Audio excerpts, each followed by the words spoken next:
We're ready for the start. They're off.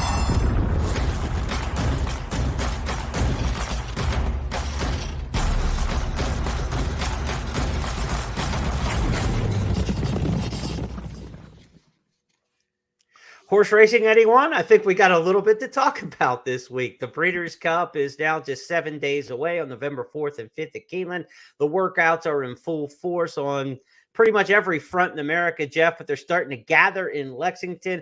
We're going to talk stakes races as we always do on this podcast, what's coming up this weekend and how you can bet and make some cash. But Breeders' Cup is just kind of juiced in everybody's veins right now. It is after the pre-entries were announced on Wednesday, and of course they draw on Monday. So we're thinking Breeders' Cup, but we're also thinking good racing over the weekend.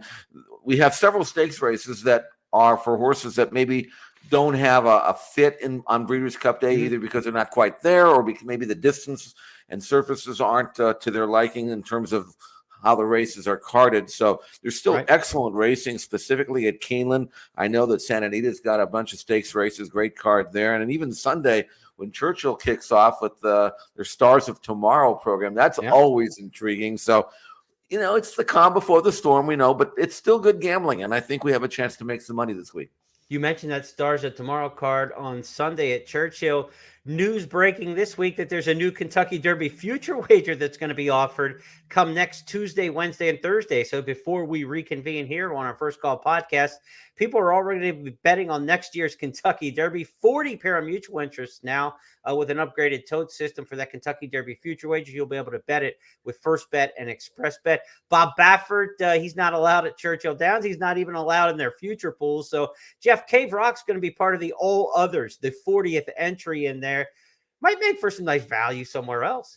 Well, even without a Baffert horse, the all other entrants usually get hammered, and why shouldn't that one be? But with Cave Rock in there, whatever. But you mentioned if all the money goes to that, then you'll find maybe a few. You don't have to bet just one. You can bet several of the 20, 30, 40 to 1 shots that might make some sense. So I'm kind of looking forward to see which horses are included in that list. And so that'll give us something, if we needed something else to think about leading up to Breeders' Cup. We've got that to consider as well. So another stack of past performances to go along with this one and all the ones that are hanging in the box behind me. That's what I need. 40 more horses in past performances. Right. I did mention that toner cartridges do die a slow death this week. I'm already on my second one. I didn't use the entire cartridge this week, but it certainly tapped out after several racing printouts. So, hey, let's get handicapping for the weekend and tell you about the races that we're going to have here on the First Call podcast. Stakes action in New York, the Bold Ruler on Saturday. Also, the Bryan Station and the Fayette at Keeneland on closing day at Keeneland Saturday. At Santa Anita, we're going to look at 3 of the multiple stakes races on the card, the Gold Tagova, the Twilight Derby, and the Autumn Miss amongst those. A lot of good wagering promotions at Santa Anita this weekend where $10,000 in hit and splits are available. We'll tell you more about those on the pick 4s and pick 5s. And also want to tell you at Santa Anita on Saturday, there's a $1 million guaranteed payoff if there's a single ticket winner in the Rainbow Six. So if you take down the jackpot pick 6 on Saturday at Santa Anita and you have the only ticket, call yourself a millionaire. On Sunday, the racing that we'll take a look at is opening day at Churchill for their fall meet, and that'll run in past Thanksgiving. The Churchill fall meet starts with the Rags, the Richest Stakes for the 2-year-old fillies and the Street Sense for the 2-year-old colts. And want to remind you, coming up tonight at Mohawk Raceway, Woodbine Mohawk in Canada, it is the Breeders' Crown Finals for the 2-year-olds. Future Stars Friday, if you will, in the Breeders' Crown tonight. And then tomorrow they'll have the finals for the older horses. If you're into the harness scene, you don't want to listen to Jeff and me. Go to Express Bet and First Bet and check out our harness handicapper, Al Samaglia. He covers harness for us all year long. He's got his Breeders' Cup, or Breeders' Crown, I should say, pick 5 ticket in for tonight. All Breeders' Crown races, a part of a pick 5. You can get Al's selections again at news.first.com and on the blog section at expressbet.com. Jeff Siegel, you wanted to start in New York with the Bold Ruler. This is a grade 3 sprint going 6 furlongs. Tell us who you're looking at in this one. I'm actually looking at number 1, Miras. This is a horse, actually a gelding that was really good in Dubai earlier this year. Won a couple of races, Group 3 and earned time form ratings that were outstanding, much better than what he had been doing on grass in England. And I loved him at Saratoga in his U.S. debut, September 3rd. I thought at 7-2, he was an absolute steal. He opened up. I was counting my money at the quarter pole, and then he got worn down late, kind of ran out of gas.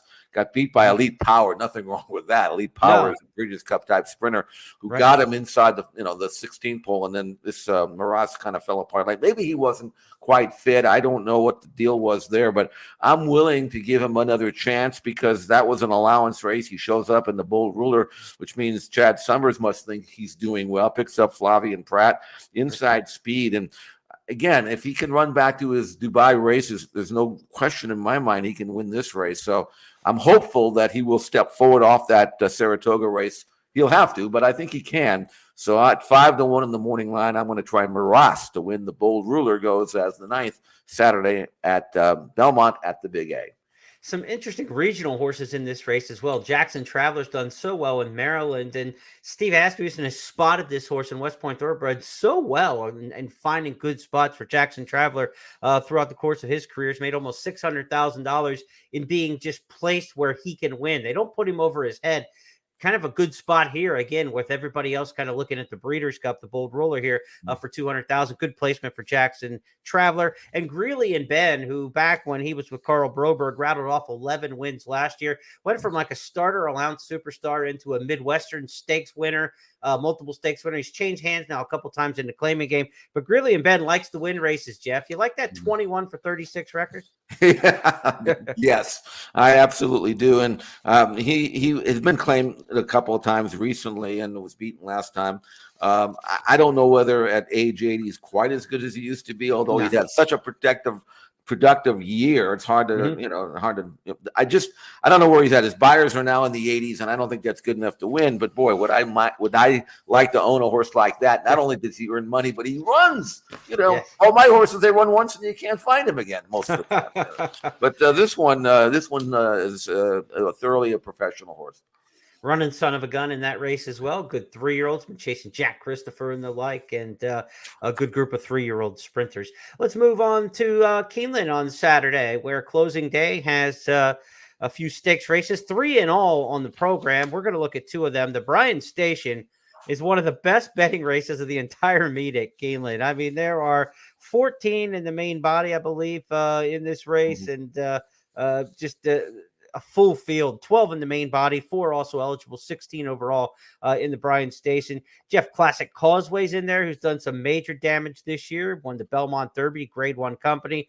Chad Brown's got Portfolio company. Witt is in here, and Witt has turned into what looks to be a pretty nice turf sprinter.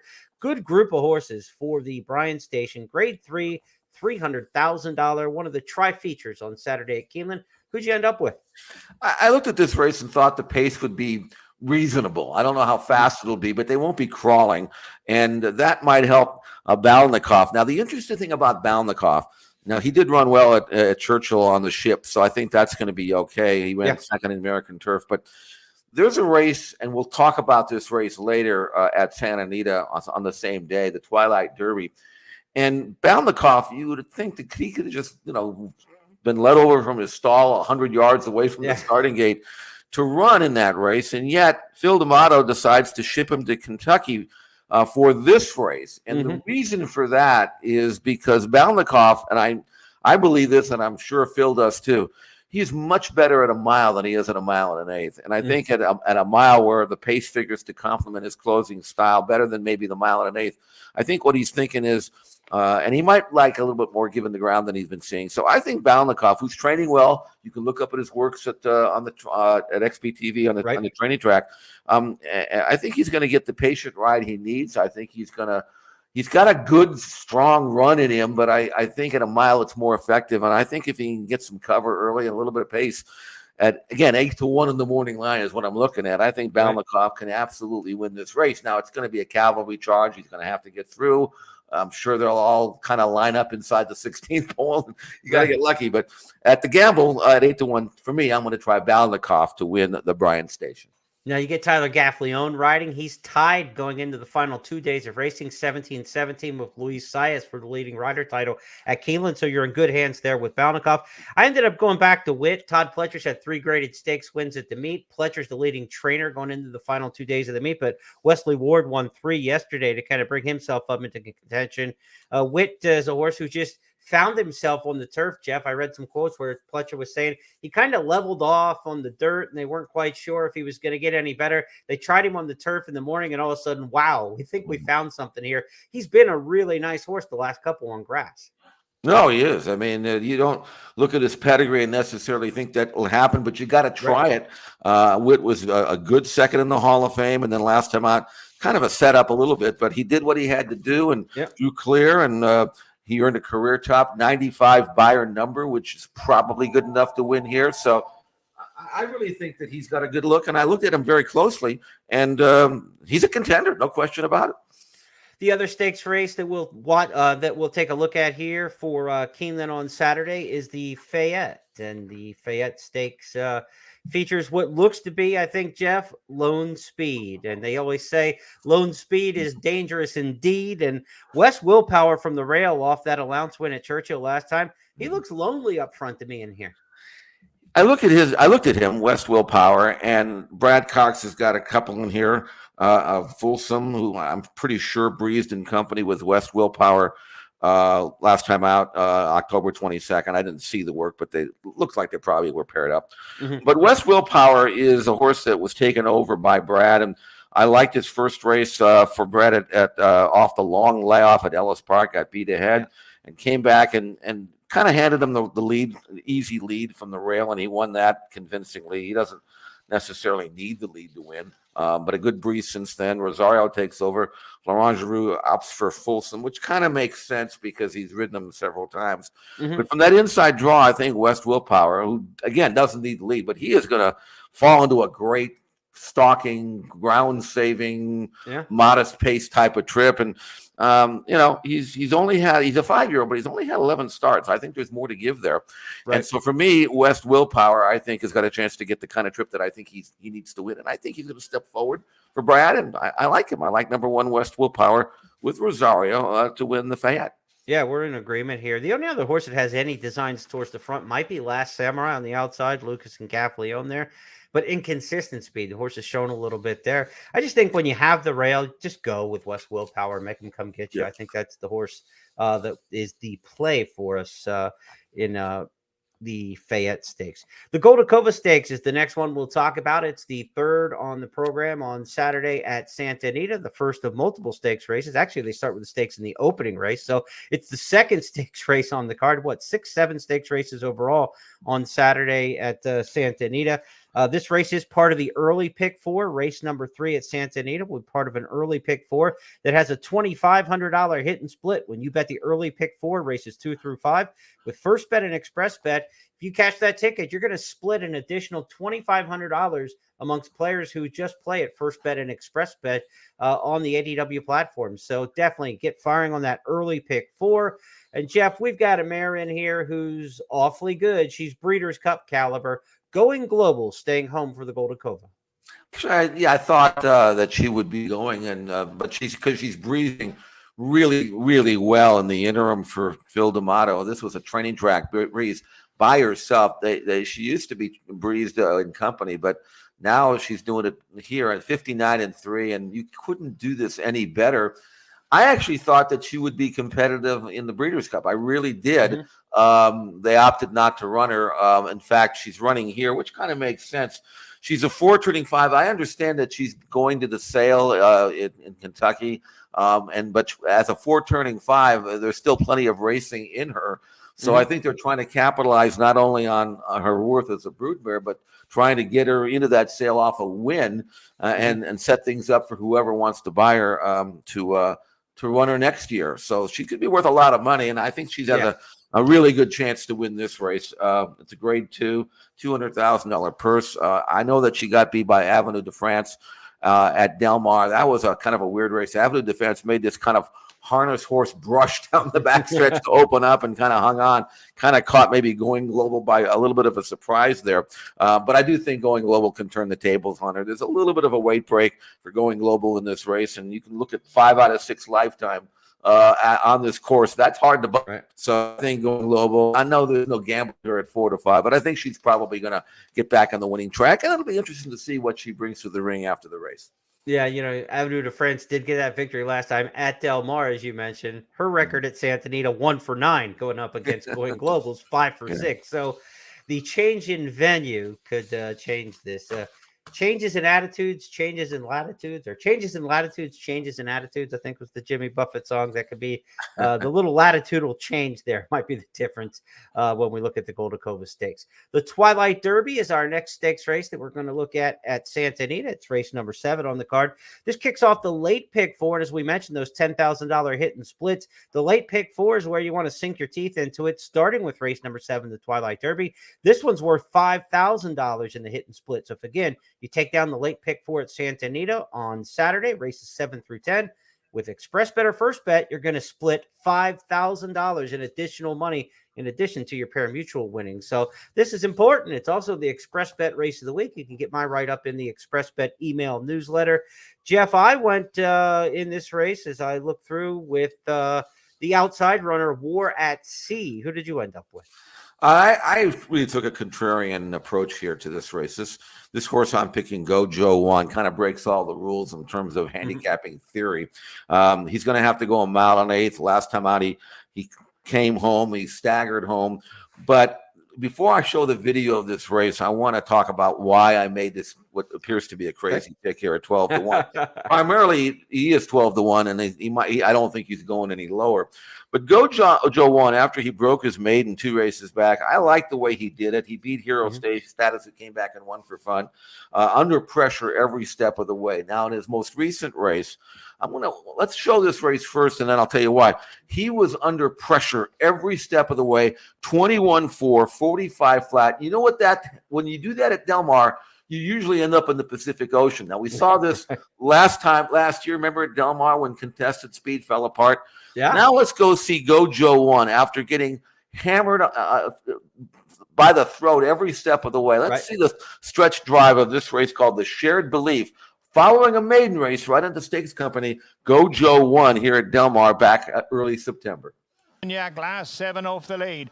Coming to the quarter pole, this big long shot, Gojo One, very valiant on the lead. High Connection, though, breathing down his neck in second, and these two have it to themselves. They're in their own private little match race here in the Shared Belief. Gojo One really extending himself. High Connection up alongside, they nose and nose. Jose Valdivia, Gojo One, Juan Hernandez and High Connection on the outside. Gojo One is outrunning him. Gojo One now, High Connection coming back at him. Gojo One, High Connection, super close. Could go either way. Gojo One, High Connection. Newgrange was third. Gojo One not only was tough, Jeff, but he was kind of like the David versus Goliath there. He looks like he was giving up about 250 pounds to High Connection. And High Connection was 3 to 5 in that race, a Baffert horse. Now, here's my theory. Might not hold water, but here's the theory. Let's hear it. Gojo One has only had the 5 starts. He's by a Son of Giants Causeway and out of a mare by More Than Ready. So that's grass on grass. He's not going to go 21-4 and 45 flat in this race. He's inside speed going a mile and 1/8. They're going to hand him the lead. They're not going to go fast. They're not going to challenge him. They're not going to run with him. Instead of going 21-4, 45 flat, he's going to go 23-3, 23-4, 47-4, 48. Right. He's trained really well. Apparently at San Luis Rey Downs. You can see the works on the forum if you'd like. Steady, healthy work pattern. And I do think that he's the kind of horse that, if you get, maybe he's the kind of horse that has to go fast. But if they slow him down and he relaxes and they try to go by him at the quarter pole, he's not laying down. And I'm just thinking that maybe going a mile and 1/8 with a slow early pace, the switch to grass, which we've never seen him on yet, the healthy work pattern, the fact it's only his 6th start. And I just think there's enough there for me to gamble on him at 12 to 15 to 1. Now, if he gets run over, he gets run over. But I'll live with that because of the price. Perfect Flight, who ran very well in his only grass start at Del Mar when he was second in La Jolla, comes off a highly rated race against older horses on dirt. He's back with 3-year-olds. I could see him step forward for Peter Miller. And Cabo Spirit, I think it will be running on late. I'm not completely sold on Speaking Scout, the Hawthorne Derby winner. Looked like he left his previous form far behind. I don't know how good that field was. And the Byron number wasn't great anyway. So I'm going to try to beat him, recognizing that Graham Motion's really good with the shippers. So I wouldn't completely throw him out. And War at Sea, he's right there. He ran well for sure in the Del Mar Derby. So I can't completely ignore him at all. I mean, he's a Warfront colt. Why couldn't he step forward again? Really great gambling race. Yeah. Which, if I'm playing rolling exotics, pick threes, I'm going to spread. But the gamble for me is Gojo 1, and I'll take the 12 to 15 to 1 and hope to get him home. If you're trying to take down that single ticket pick 6, that 12 to 1 might be the kind of help separate you from some others. Jeff's giving away a little bit of the secret here to others, but hey, you've got 5 other races to find the other prices. Sure. Trying to take that one down. Let's go back to our schedule of stakes races that we're analyzing here on the First Call podcast. The Autumn Miss Stakes. Next up, it's race number 10 on the program at Santa Anita on Saturday. It's going to be the final leg of that late pick 4 and all stakes pick 4 again that has a $5,000 hit and split. The late pick 5 races 6 through 10 also has a $2,500 hit and split. So a lot of money running through the 10th race, the final stakes on the card. Jeff, it's the Autumn Miss Grade 3 Turf Milers. Tell us who you like. All right, it's a good gambling race. You usually get these lesser graded stakes races here at Santa Anita fill pretty well. The grade 1s and the grade 2s usually have standouts and you get 5 running, but here it's kind of an allowance race, and that's why so many of these are going here for the black type and the purse money. I ended up with number 3, Pammy's Ready. Briefly, I'll tell you why. I think maybe she might be most effective as a late running sprinter, but she has run well 2 turning in the past. She was 20 to 1 in her most recent start. And believe me, on paper, that's what I thought she should have been. She ran way better than I thought she was going to, especially when you had a race affiliated named Connie Swingle, who nobody beats sprinting on turf around here. And Pammy's Ready on paper looked like she was overmatched, but Jeremy, she wasn't. She really rallied well. You can watch this race. She's in the turquoise crossing the dirt. She is getting to Connie Swingle, and the wire came up in time for the heavy favorite. Let's go to the Unzip Me Stakes. 6 lengths off the lead, starting to make some headway. 2 more to Island of Love. Then comes Briefcase Girl, who's 8 lengths off the speed, followed by Tezeray and Grace Adler. They turn for home, and Connie Swingle powers to the front. Countess Rosina takes up the chase. Pammy's Ready in the center of the course. Brandon's My Lawyer. And fighting on is Delmona, but it's Connie Swingle in charge by 2.5 close to home, chased by Countess Rosina, and Pammy's Ready with a late run. Connie Swingle wins the Unzip Me. Pammy's Ready fired hard and just missed. So you see, even in the gallop out there, that she went on to pass the winner, Pammy's Ready.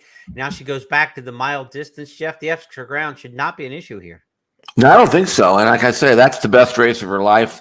Earned a career top number with her 12th start. She's solid, very genuine, very consistent. But I never thought she was this good. But she is, at least based on that race. Now she has to take that late running turf form and project it over a mile. And when she's run 2 turns, she generally is on the lead. But I think she's better when they hold her up. And I think that's the strategy that you're going to use. There's plenty of speed in here. Graceland Gray's going to bust out there and go. But if Pammy's Ready can relax and sit second or third, and from her inside draw, she's absolutely going to inherit that trip. Ground savings, right behind the leaders. I think she can step forward. 5 to 1. Again, a good gambling number, I think, for Pammy's Ready. So I'm going to go with her in the Autumn Miss. Before we get to Sunday Stakes, we want to let you know that the First and Express Bet Breeders' Cup Wager Guide will be available later today on Friday. Guide released this afternoon.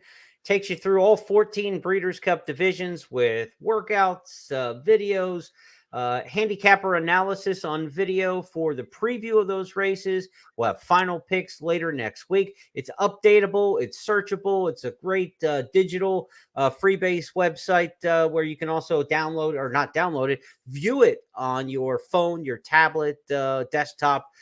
Be sure to check it out. Contender bios, all the main stars of the Breeders' Cup, 20 handicappers involved in this year's Breeders' Cup wager guide from First and Express Bet. Check that out a little bit later today. First.com/guide will get you there. Jeff Siegel, we've got 2 more stakes races to talk about on this on this Friday podcast. Looking ahead to Sunday, October 30th, Churchill Downs, opening day of their fall meet, features all 2-year-old racing throughout the day. The Rags the Riches Stakes and the Street Sense, the 2 features there. Race number 6 is the Rags the Riches, named for the filly who won the Kentucky Oaks before going on to win the Belmont Stakes in a historic victory. Rags the Riches at 1 1/16 on the main track. Who do you like in this $200,000 stakes? Another situation where I think there's going to be enough speed in this race to set things up for a closer, and Fun and Feisty, who has won 2 out of 3 at Churchill. It didn't run well at all in Kentucky. I wasn't her best form, but I do think that she's going to sit back and produce a good late kick, as she did, Jeremy, when over this track and distance, she won the Pocahontas, a race in mid-September that, quite frankly, makes her the one to beat here.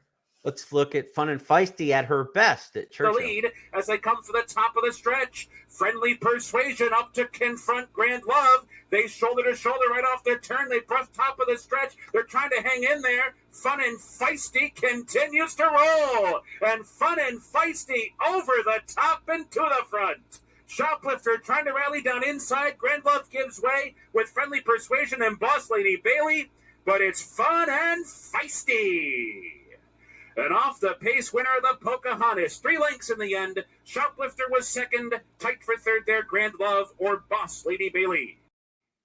Jeff, that looked nothing like the same filly who floundered in the Alcibiades, but Wonder Wheel in the front end that day. Not a whole lot of closing going on in the Alcibiades. Maybe Fun and Feisty just back at Churchill where she needs to be. She's a daughter of midshipman. And really, I mean, prior to that, she had run, 3 consecutive solid races. So she gets back to that form. She looks like the one to beat here in the Rags to Riches. Anybody else you like in there? No, and that's the thing. I really didn't want to pick her. I mean, she's a pretty obvious pick here based on her horse for course theory. I don't know how good she really is. She was good that day. So I went down the list to try to find something that I could protect. I honestly couldn't. I mean, I can be talked into anything, but I didn't see anything that caught my eye. So I think Fun and Feisty likely will win. I won't be shocked if she doesn't. When you have 2-year-olds at this time of the year, especially going a distance to ground, they're all in various stages of development, and there's a couple in here that have only run 1 or 2. We don't know what they're capable of doing, other than they're likely to step forward. Most of them do with experience. So I ended up with the default selection in Fun and Feisty. But again, if someone want to talk me into something else, I'm all ears. Let's go to the Street Sense Stakes, race number 10 on the card on Sunday at Churchill Downs. The Street Sense name for the Breeders' Cup juvenile winner over the track and the more famous Kentucky Derby winner over the track. Went on to win the Travers as well. The great Street Sense, with the stakes name for him, is a grade 3 $200,000 race at 1 1/16. Jeff, any more confidence in the Street Sense pick? You seemed a little defaultish, as you said, for the Rags the Riches. Any more emphatic opinion in this one? I do like Jason's Road here. I'm partial to Quality Road, and I know that he gets young horses that tend to get better with racing. They're not all that precocious. This is a colt that won his first start at Ellis Park and did it the right way. I mean, he ran fast. He earned a solid number. And from that, he moved up in class to a very tough race. Extra distance. That was a lot to throw out a colt. I guess you had to do it. Once you break your maiden this time of the year, there aren't very many now winners at 2 you can find. You got to go for 6. And I actually thought Jason's Road ran really well last time out. He was close up, kind of dropped back, stayed on when the 2 pace horses faded, and I thought ran, considering it was just his second start against a pretty good field, I thought he ran well. Now I'm expecting Jason's Road to again step forward again. and be forwardly placed. He's got speed. I mean, he's not some plodding horse. He's a little one pace once he gets going, but I think Jace's Road's got a chance to win an important race down the road, man, and this is one of them. So for me, Jace's Road would be my selection.